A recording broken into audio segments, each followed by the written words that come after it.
Kami mengharapkan sebuah pulau mutiara yang terjaga warisannya untuk kami larikan diri dari kucar-kacir ibu kota. Sedangkan selalu sahaja dibayangkan, perjalanan meruntas taut itu romantis, sinik dan lengang. Tetapi buat kami berdua, pengalaman kami di Pulau Pinang memberi sebuah pengajaran yang cukup berharga.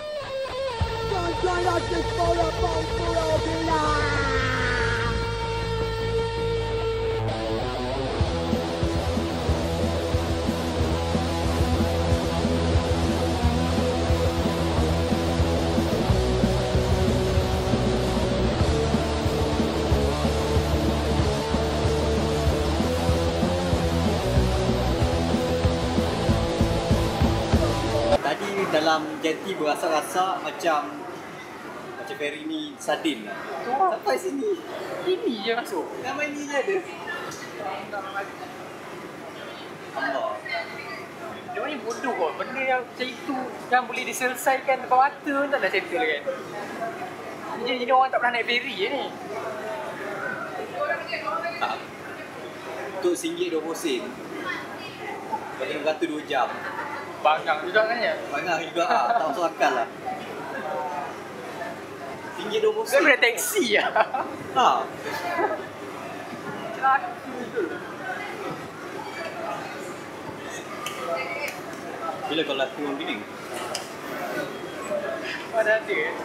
Last puasa Form 5 kan? 2005. Kalau saya tu apa attachment dengan USM? Ha? Aku ada macam projek. Saya rasa macam ada grant projek tau. Untuk dia. Ha. Line pula. Ha, ni problem tu benda. Masuk laut sikit tak ada line. Oh kat Turki kau tengah laut ada line. Betul, UK lain, Indonesia. Tak Turki. Ha? Turki. Kurang lah. Kau terlampau agung-agung dengan Turki ke tak? Pasal Turki yang salahnya apa nak orang kata push negara kita supaya dia maju. Bila masa kau nak push? Kau bukannya mengaku Mediterranean ke? Ha? Tolong lah, jangan mengaku aku. Luaran Spanish, dalaman Malaysia. Oh ya. Yeah. Ha. Bagi korang tengah size orang. Silang tu ada. Siapa tak ada? Silang tu tengah foto cerita. Pandang ke? Ha? Presentasi yang bapak ada. Ha. Ada aku kisah.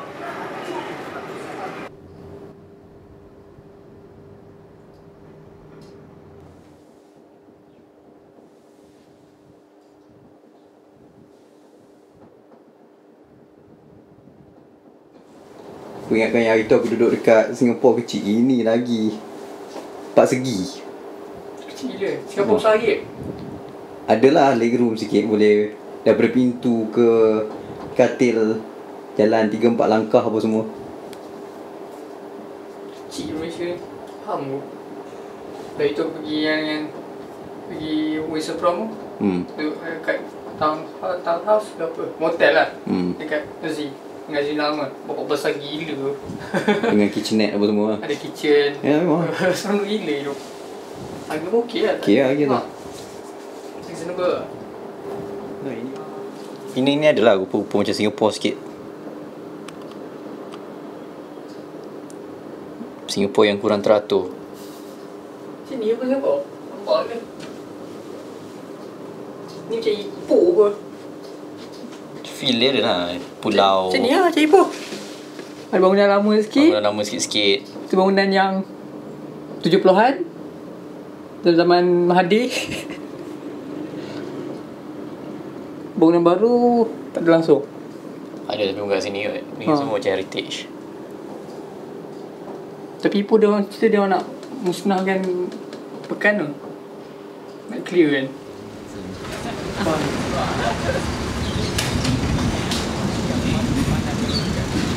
Saya pun jangan. Wake up. Dah. Depan. Ya, jalan-jalan di Penang bersama Nabi Arifadillah. AKA The Dreamer. Ha? Ini boleh buat tu show macam gitulah. Pasal dia begini lah. Masalahnya kita datang tamu Cina semua dah tutup tau. Tak kisah lah. Kita berjalan bukan jam shopping. Tak salah shopping, jalan pun ada tempat. Datang ke tempat. Tempat itu satu konsep subjektif. So, ya pergi mana sekarang? Ini boleh kira tempat. Bus stand ini boleh kira tempat.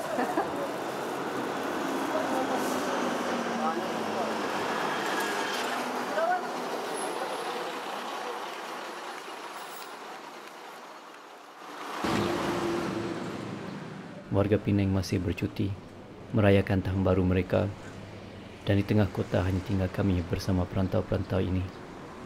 Berjalan kaki di bawah matahari yang membakar ini, kami sama rata bersama mereka semua, tanpa arah tuju, tanpa arah tuju. Tu ni kau tengoklah jalan ni macam mana ni? Tak. Ha?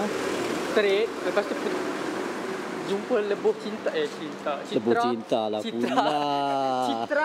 Citra ke cinta?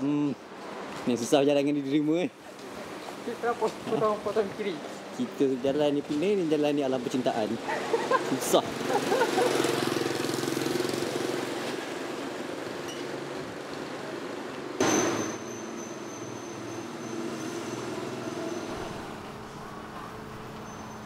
Ni buat.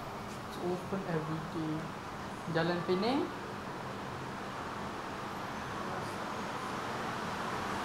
Baik.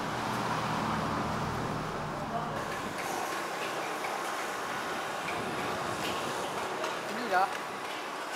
Ya. Mana aku tahu kau yang tunjuk jalan. Pusing. Tu kereta. Dah kiri. Sini.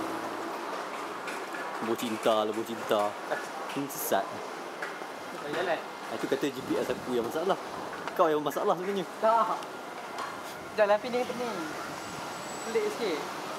Tengok jalan dia straight kau je nak pusing-pusing. Apa tengok? Dia tunjuk jalan lebih daripada tangan kompas. Pusing. Aku je simpan mana? Kau tak nak masuk gaung malah tu. Tak gaung apa? Tak ada gaung Dua hari sini punya green. Itulah tunjuk dia rajin.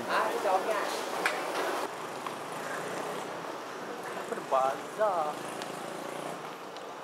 Apa yang ada kat tempat ni? Katanya ada bazar. Bahagian daging Kinsey. Kau bawa aku pergi mana juga ni? Lebuh Tamit. Oh, depan. Sure. Ni Chao Rasta Market. Oh, itulah kedai ni. Mana? Bahagian buku lama. Atas jap.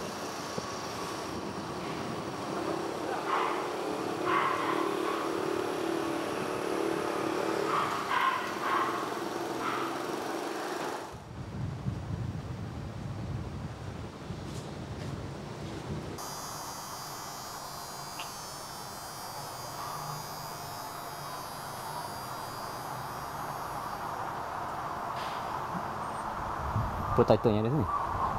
Semua benda. Ya. Awak cik buku Melayu lama. Oh. Lama macam mana? Gimnastik. Anda kena jatuh tengkau. Malu aku pun.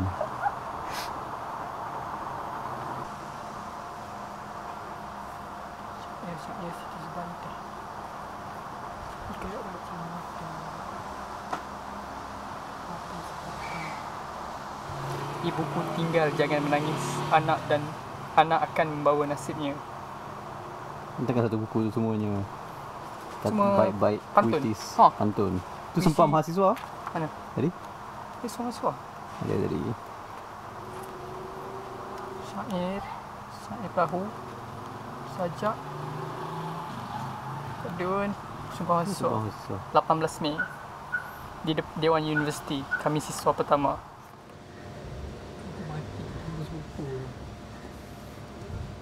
Yang pastinya ni bukan rasta. Bukan eh? Ni apa? Ha? Ni apa? Kau tahu rasta apa? Rasta apa? Rasta tempat makan. Oh, rasta tu. Rasta tu. Rasta kat sini aku lidah lah. Bukan rasta tu kau hidup lah. Oh, minta maaf banyak-banyak lah. Tak boleh lah, I tak reti lah tempat-tempat macam tu.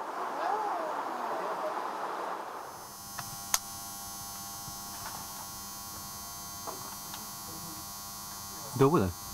Sejarah Tanah Melayu 14.00.1965. SPM MCE. Ada gambar? Ada gambar. MCE ni. Buku pun yang berkumpul di sini hanya memori. Nostalgia mungkin buat orang-orang yang terasing.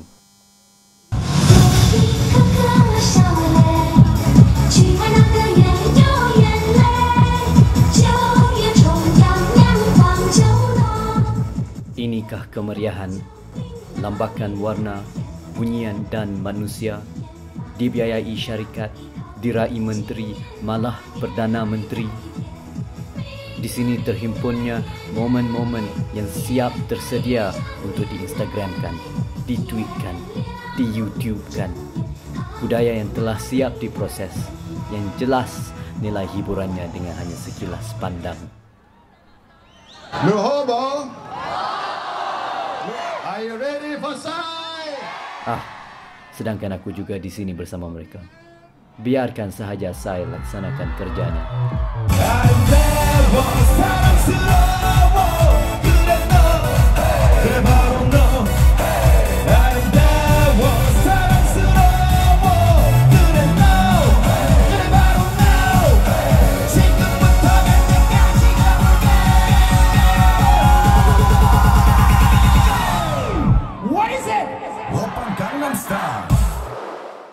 Pulang ke keheningan kota, kepada kekosongan yang benarkan kami suatu perkara yang hilang dalam kesibukan pesta, keupayaan untuk memilih, dan bukan sekadar menoleh dan membuka mulut luas-luas untuk mula menerima. Berlari segar di permatang, sempat dipetik batang padi dan melihat bangun terkejut lari. Tapi tangis nenek melihat tapak kaki dan cucunya yang pergi, renyai hujan tak henti-henti, tinggal hanya batang padi. Kenapa tak boleh sastra tu dia punya appeal macam Gangnam Style? Semua orang boleh faham, semua orang boleh appreciate. Kenapa sastra mesti susah? You have to go a certain path to appreciate sastra lah kot. Sama juga macam muzik lah. Ada muzik masa dan ada muzik yang betul-betul terzapi, muzik tradisional yang tak ada appeal kan sama sekarang sebab kita banyak template, pasti yang template. Kau tak rasa macam nilai tu yang dibawa oleh satu cerita tu, tema dia yang mengangkat kita tu. So tengok betul lah, kalau macam yang kebanyakan pun macam nak kuasai bahasa satu hal lah. Kuasai bahasa secara orang kata terperinci ataupun secara pakar tu aku melalui. Macam biasalah, you have to go certain courses atau certain pendidikan untuk menguasai bahasa. Tapi ada orang yang menulis berdasarkan tema yang dia angkat. Itu menyebabkan dia adanya bahan ataupun dia punya cerita besar yang dia angkat pada sastra je lah. Aku rasa sekarang ni kita bukan kena ada benda yang lawa, benda yang efektif. Patutnya itu lah. Aku tak rasa salah buat benda yang lawa. Tapi patutnya pada keadaan semasa, benda yang lawa sepatutnya menjadi benda yang efektif. Sebab manusia memang secara naluri suka berlawa. Tapi ya ke? naluri suka berlawa kan? Yalah, tapi bila dia dalam kumpulan, dia mesti cari benda yang paling mudah, yang paling senang. Dah orang yang suka paling mudah paling senang, yang paling accessible. mungkin sebab benda yang sekarang kita produce adalah benda yang cepat, benda yang kata buat lepas tu luput, tu buat balik, benda yang senang dilupuskan. Apakah kami hidup di dalam nostalgia sebuah era yang tak pernah kami lalui? Apakah kami menanti sesuatu yang telah lama hilang pergi? Bagai kerikil cuba melawan arus, terlalu kerdil kami ini. Cuba menentang pesona semasa yang telah seluruh masyarakat sudah dihinggapi. Apakah kami sebenarnya hanya melawan untuk tewas di kesudahannya? When you crack the sky, scrapers fill the air. But will you keep on building higher till there's no more room up there? Will you make us laugh? Will you make us cry? Will you tell us when to live? Will you tell us when to die? I know we've come a long way. We're changing day to day. But tell me, where do the children play?